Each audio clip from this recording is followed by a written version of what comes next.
Saya Madizen bersama Dr. Valerie Fogan yang merupakan profesor neurologi dan seorang ahli saraf. Valerie, apa itu ahli saraf?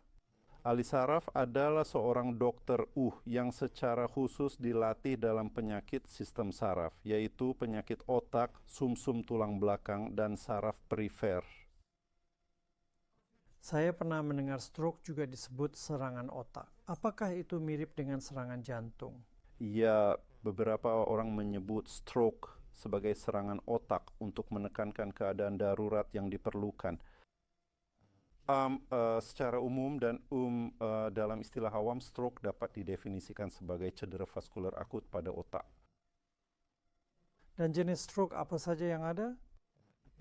Tergantung pada mekanisme stroke. Stroke bisa disebabkan oleh pembekuan darah di pembuluh otak dan disebut stroke iskemik.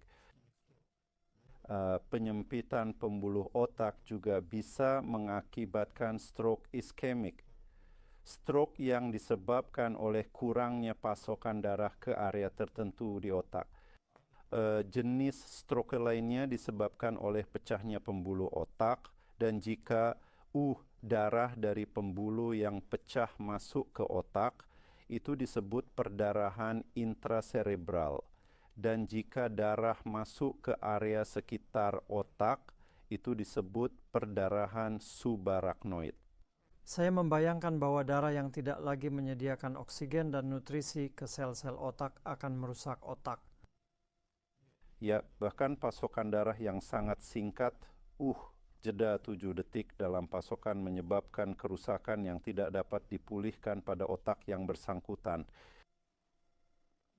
Kini saya mulai menjadi tua, jadi saya kira kita semua berisiko terkena stroke. Bisakah saya mencegah terkena stroke? Ya, Jan Siaka adalah kabar baik tentang stroke. Meskipun ini adalah gangguan yang sangat serius dan melemahkan, itu dapat dicegah hingga 85% pasien. Yang dibutuhkan atau yang diperlukan adalah mengetahui apakah Anda berisiko terkena stroke, apa faktor risiko Anda, dan kemudian mengambil langkah yang tepat untuk mengendalikan faktor risiko Anda. Anda berbicara tentang faktor risiko. Apa itu?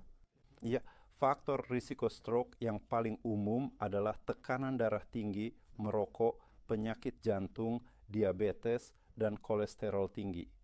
Dan jika saya menurunkan itu, apakah saya akan menurunkan risiko stroke saya? Tentu saja dan sangat signifikan.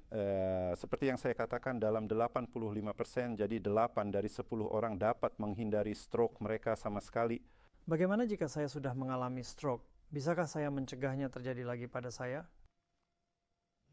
Ya, meskipun orang yang pernah mengalami stroke, mereka berisiko lebih tinggi mengalami stroke berulang, dan sekitar 2 dari 10 orang mengalami stroke berulang dalam tahun pertama setelah stroke, dan 1 dari 10 mengalami stroke berulang hingga 5 tahun setelah stroke, dan sekitar 1 dari 20 orang mengalami stroke berulang setelah itu 5 tahun. Tetapi ada cara untuk mencegah risiko stroke berulang. Dan hal pertama yang harus diketahui dan diperhatikan adalah mengetahui penyebab stroke Anda dan mengobatinya dengan tepat untuk memperbaikinya. Misalnya, risiko penyebab stroke adalah pecahnya aneurisma di otak atau disebabkan oleh penyempitan arteri otak di leher misalnya, maka Anda mungkin ditawarkan operasi untuk memperbaiki kelainan ini.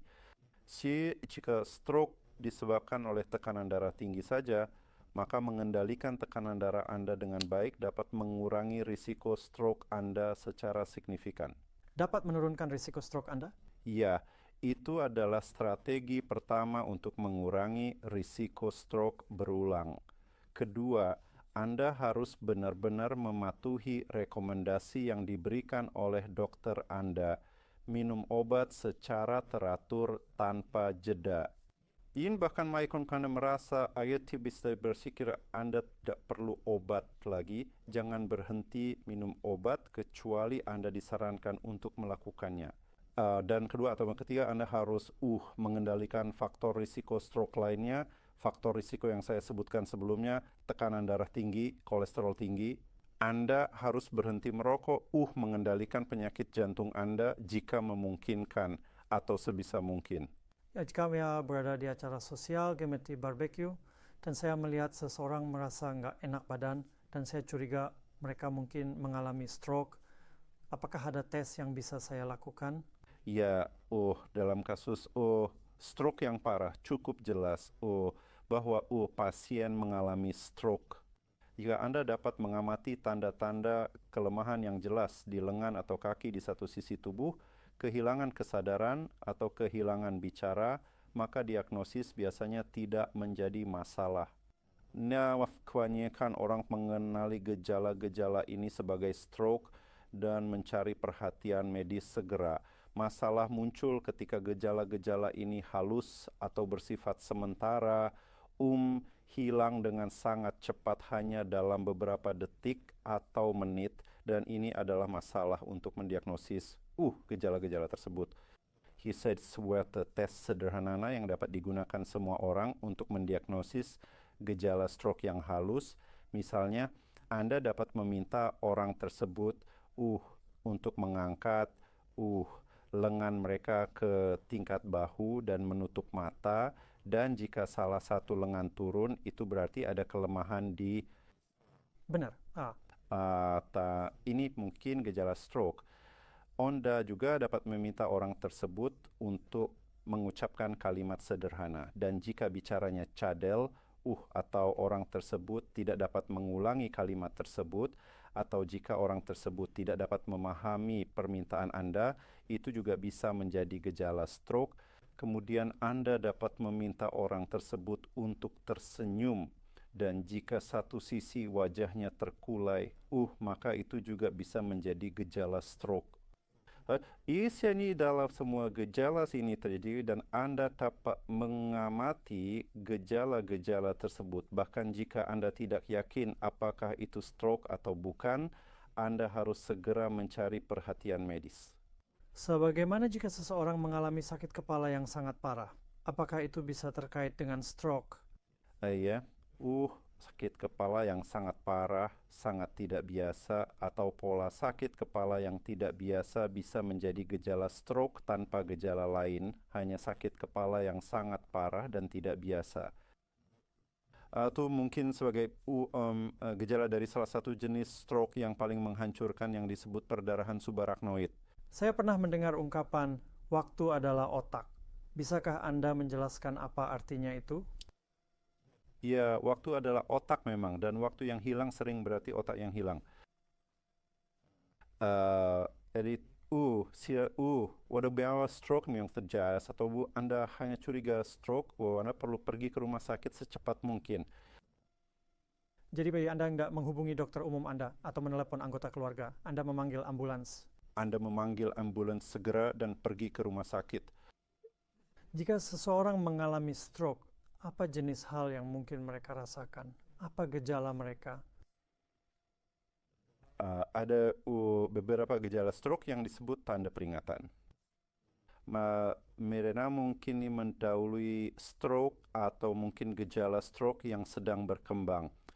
Dan yang paling umum, gejala seperti itu adalah kehilangan tiba-tiba rasa kebas atau kelemahan pada lengan atau kaki, terutama di satu sisi tubuh, kebingungan tiba-tiba, kesulitan berbicara atau memahami, kehilangan tiba-tiba keseimbangan, koordinasi, pusing, kehilangan tiba-tiba kemampuan menelan, kesulitan tiba-tiba melihat pada satu atau kedua mata, dan seperti yang saya katakan sebelumnya, sakit kepala yang tiba-tiba tidak terduga atau sangat parah, tanpa penyebab yang diketahui. Saya diberitahu bahwa jika Anda mengalami stroke di sisi otak ini, Anda bisa kehilangan gerakan di sisi tubuh yang berlawanan. Ini terdengar agak aneh bagi saya. Kenapa bisa begitu? Iya. Karena bagaimana fungsi tubuh diatur. Jadi dalam kebanyakan kasus gerakan sisi kanan tubuh fungsinya dikendalikan oleh otak kiri, dan sebaliknya sisi kiri tubuh dikendalikan oleh otak kanan. Ya, tapi ya ada bagian otak yang mengendalikan kedua sisi, dan bagian-bagian itu disebut batang otak atau bagian tengah otak. Saya pernah mendengar bahwa orang bisa merasa tidak enak badan dan mendapatkan gejala seperti stroke. Tetapi tidak berlangsung lama, itu disebut TIA atau mini stroke. Apa maksud mereka dengan itu dan apakah itu benar-benar penting? Ya, ada istilah yang disebut serangan iskemik transient atau TIA, atau beberapa orang menyebutnya stroke ringan. Ini merupakan nama gejala cedera vaskular akut pada otak yang berlangsung kurang dari 24 jam. Dalam kebanyakan kasus, gejalanya hanya berlangsung beberapa detik atau menit, tetapi tidak boleh diabaikan karena seringkali merupakan tanda peringatan pertama dari stroke, yang seringkali mengarah pada stroke. Dapat mengambil tindakan tepat waktu untuk mengendalikan TIA. Memahami penyebab mendasar TIA dapat mencegah terjadinya stroke. Jadi sangat penting untuk mengenali gejala-gejala ini dan mendapatkan perhatian medis segera. Profesor Fagan, terima kasih banyak. Terima kasih.